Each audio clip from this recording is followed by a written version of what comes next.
Ana, voy a exponer el tema calificación de testamentos. Voy a hablar un breve estudio que se realizó en el año 2016 en la ciudad, que indica que las personas que dejan herencia, solamente el 10% ha otorgado testamento, mientras que el 90% no lo hace. Entonces, ¿qué quiere decir esto? Puede ser a falta de conocimiento de las personas. O sea, si nos ponemos a ver de un punto social, podemos decir de que el fin del testamento tiene un fin de armonía y paz entre los familiares para que a futuro no existan problemas patrimoniales.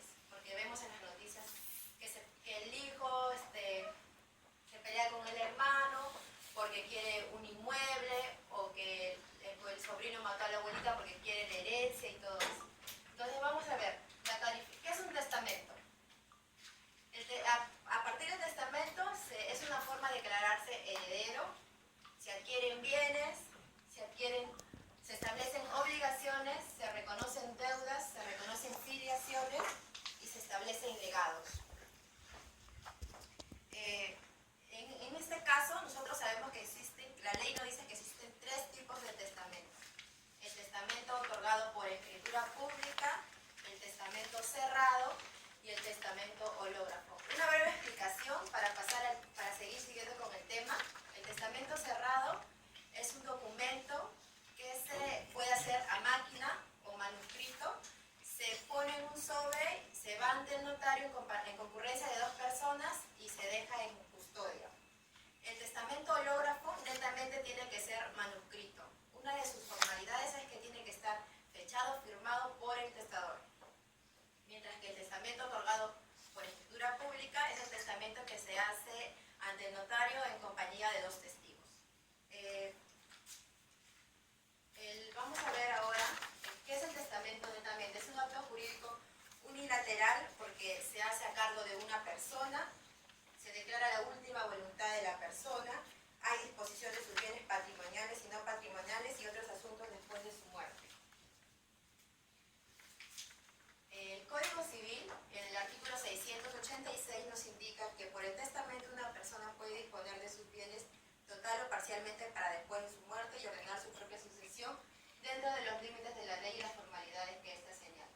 Entonces, estamos hablando en este caso del testamento otorgado por escritura, que es un documento que se otorga en vida ante el notario, donde uno puede disponer de los bienes y de esta forma dejar ordenado para que no existan problemas a futuro. Las características. Es un acto mortis causa, a causa de muerte. Quiere decir que tiene efectos para después del fallecimiento de la persona.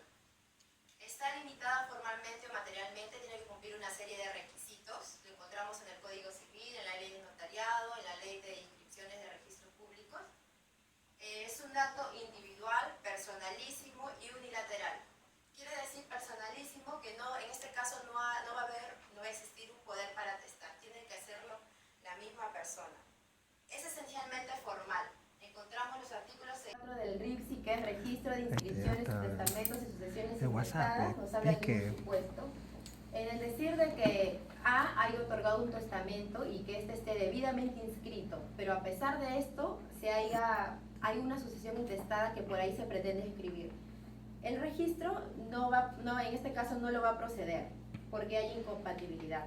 Pero la ley nos dice que hay una excepción, que está en el artículo 815.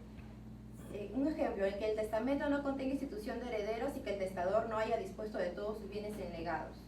También otro ejemplo podría ser que A haya otorgado el testamento y que éste tenga varios bienes, pero se haya olvidado de uno.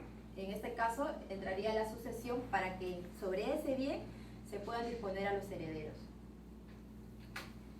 Ahí tenemos otro caso también, que es en este caso al revés. Los herederos, los que tengan legítimo interés, hayan hecho una sucesión intestada y se hayan inscrito debidamente en el registro de sucesiones y testamentos. Pero haya aparecido un testamento. Si yo pretendo inscribir ese testamento, obviamente el registro me va a decir que no procede, porque también hay incompatibilidad. Pero también hay una excepción, que es por mandato judicial y disposiciones complementarias. Un ejemplo, yo haya hecho la sucesión de unas personas, de mis padres, y que ahí me haya aparecido un testamento hológrafo de repente. La persona hizo un testamento, lo tuvo guardado y lo encontraron después de tiempo a pesar que la asociación se haya inscrito.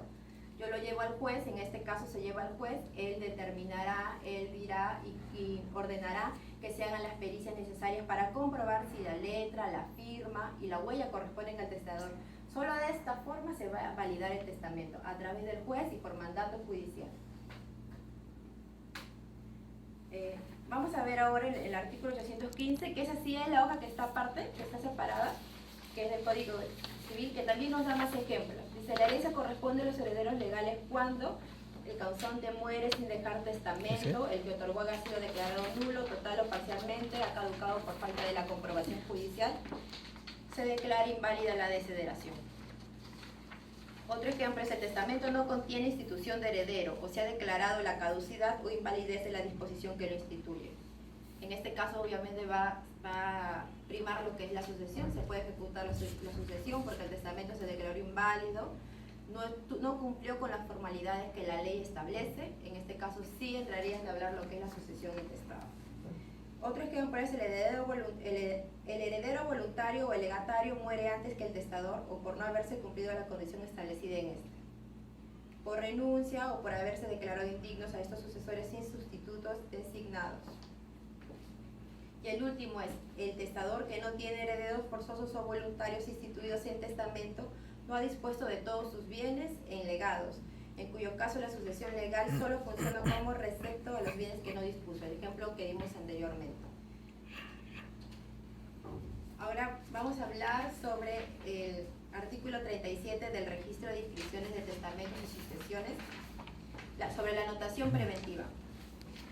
Vamos a hacer otro ejemplo, el ejemplo anterior, estábamos hablando de la sucesión que está inscrita.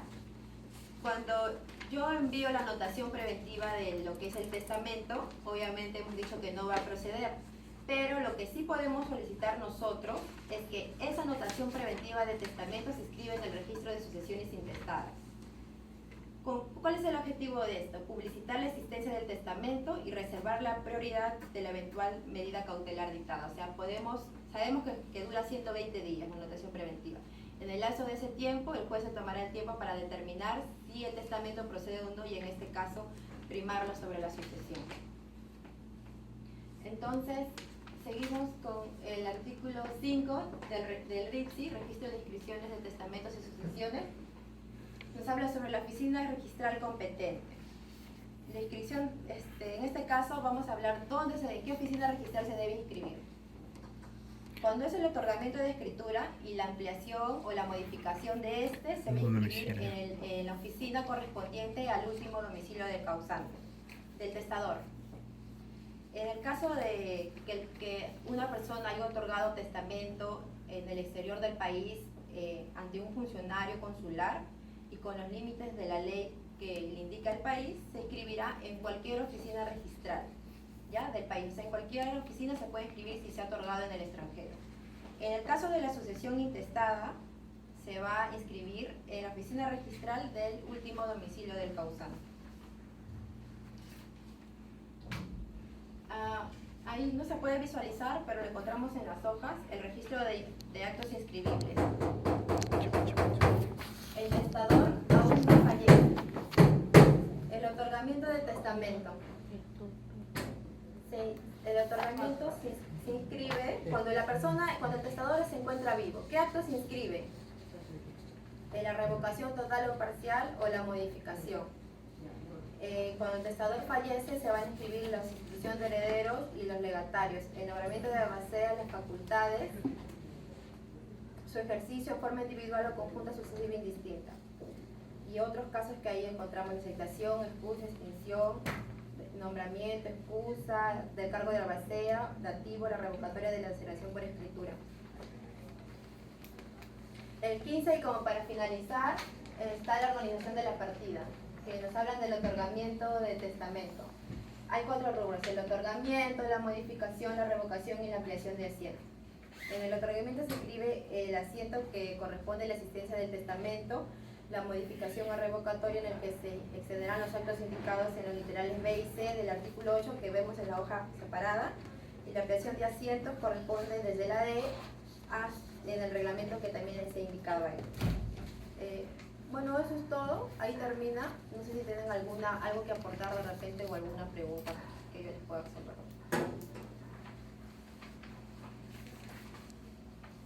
Bueno, gracias a todos por su tiempo y por su atención.